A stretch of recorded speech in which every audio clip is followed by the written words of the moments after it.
What's up, guys? It's TRC Gaming here. I wanted to upload a quick deck profile on my cousin's Yosenju build. This is a new card archetype that came out in the Secret Forces set. It's a pretty good build, so with that being said, let's get started. Alright, so first things first, I run triple Yosenju dieback. This is your main boss monster in the deck. It's a 3k beater, and when it's normal summoned, you can bounce back 2 cards in the field back to hand. So this card can screw up a lot of the meta decks going this format. It's a pendulum monster, so you can use it as a scale. You have other cards in the deck, however, that are better pendulum scales, so you generally do not use that, but it's there as an option. Next, we run triple Yusenju, 1. When this card is normal summon, you can immediately normal summon another Yosenju monster. So you use this to get your big plays off, and with this out, Vanities does not do its thing, as these are all considered normal summons. Its other effect works kind of like a smaller version of dieback, in which it bounces back 1 card in the field. Then at the end phase it was summoned, return it back to hand. Next we run triple Yusenju, 2. 2 has the same first effect as 1, where when it's normal summoned, you can normal summon another Yosenju monster. So what you can do is you can just go normal summon Yosenju, 1, normal summon 2, normal summon another 2, and just swarm the field like that. Its other effect is that it can attack your opponent directly, but when it does, any damage is halved, so your opponent will take 900. This doesn't seem like the best effect, but when you come to consideration with the third card, triple Yosenju, 3, it's a really good effect. 3 has the same effects as the first 2 with the whole normal summon another Yosenju monster. But when a Yosenju does inflicts direct battle damage or any battle damage to your opponent, you can add 1 Yosenju card from your deck to your hand. So this includes spells, traps, and the monsters themselves.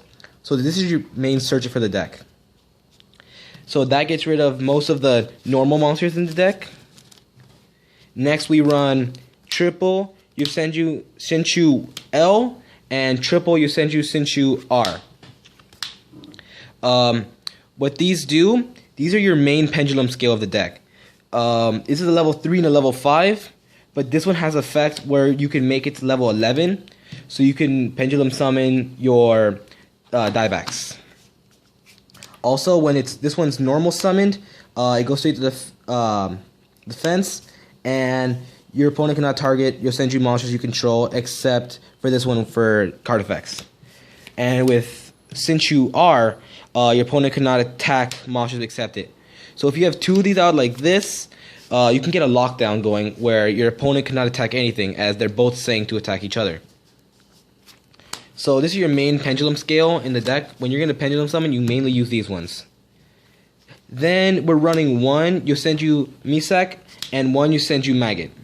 Misak's effect, it works kind of like a Catastor, only with wind-type monsters. So if your opponent does not control a face-up wind-type monster during battle's damage calculation, it automatically is destroyed. And Maggot, when it's normal summon, you can special summon any Yosenju monster from your deck straight to the field. So this one is susceptible to vanities, but it gets you your monsters very quickly. Alright, that ends up our monster lineup. Next is spells. Alright, for our spell lineup, I'm running triple Yosenju Training Grounds. When this card says is that when Yosenju's normal special summon, you can place a counter on it. And you can remove 1 counter to have one of your Yosenjus gain 300 attack points until the end of this turn. But if you have 3 counters, then you can add a Yosenju from your deck to your hand. So when you have your Yosenju commas, you always activate this first, and then you go all your commas, and you get like 3 to 4 counters on it. Next we run triple MST, staple, nothing really to say there. Next we run triple Tanky. Tanky searches for all your commas, as they're all considered beast warriors, and they give you a small attack boost. Next I'm running double Pot of Duality. Pot of Duality is good because, like I said earlier, most of your summons are normal summons, so you really don't have to worry about the whole special summon aspect of the card. Then we're running the 1 Raigeki, not much to say there, and the 1 Snatch Steel. And for our trap lineups, we're running Triple Yosenju secret move. This is a counter trap, so your opponent cannot trap stun it. They can still wiretap it, but most people are running trap stun in this format, so you don't really have to worry about that. What it does is that when your opponent activates an effect of a spell or trap card, while you control a face of Yosenju, you can negate the activation and destroy that card. So this card stops a lot of those bigger plays like Shaddoll Fusion, Fire Lakes, and it's just a really good card overall. Next, we're running Triple Vanities. Vanities is an amazing card this format, as the special summons are still going strong with the Shaddolls and the Burning Abyss and the Cliffers. So, yeah, Triple Vanities makes a lot of sense in this deck. Also, most of your cards are going to return to hand or be sent to the extra deck as pendulums, so not much stuff is going to be hitting your graveyard. Then to finish the deck, we're running one Bottomless. Bottomless is still a pretty good card this format. It gets a good Shaddolls and the Burning Abyss, mainly because they don't get their effects in grave. Alright, to finish up the deck profile, I'm going to be doing extra deck. So I'm running double Diamond Direwolf. Direwolf's really good because it says that you can send a Beast or a Beast Warrior, or Wing Beast, but we don't really care about that aspect, and pop a card in the field. And most of the cards you're going to be running are Beast or Beast Warrior, except maybe the Senchus, which I believe are rock types. Then we run the number 58 Burner Visor. This card's pretty good in this deck. We're probably going to take it out later for something like an Exiton or something like a Castell. But for now, we're running the Burner Visor. Then we run the Abyss Dweller.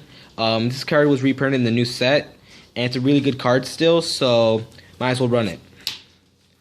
The Maestro, Staple, not much to say there. Exiton, Staple, not much to say there.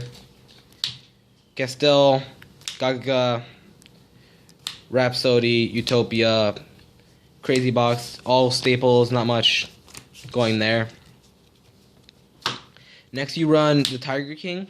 Tiger King is really good in this deck because when it's summoned, you can add a fire formation, and you can special summon one level 4 or lower beast type warrior monster from your deck.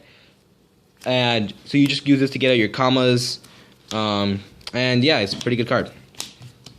Next, I'm running the Ragnazero. Ragnazero is a really good card this format because of the Cliffers and the Burning Abyss, in which their attacks get boosted. Then we run the Silent Honor Arc. No reason not to. Silent Honor Arc. People are saying it's getting less play, but I still like Silent Honor Arc. And finally, we're running the Super Dreadnought Gustav Rail Cannon Max. I don't know if I said that right. It's a really long name. And you run this because you can go double dieback, and you attack with that, and then main phase 2 you go this card, detach, your opponent takes 2,000, and generally that's going to be game. So mainly you're going to be going to your rank 4s, but that's there just in case. And with that, that wraps up the deck profile. I want to give a big thanks to my cousin for letting me use this deck profile. And with that, I will see you guys later. Peace out.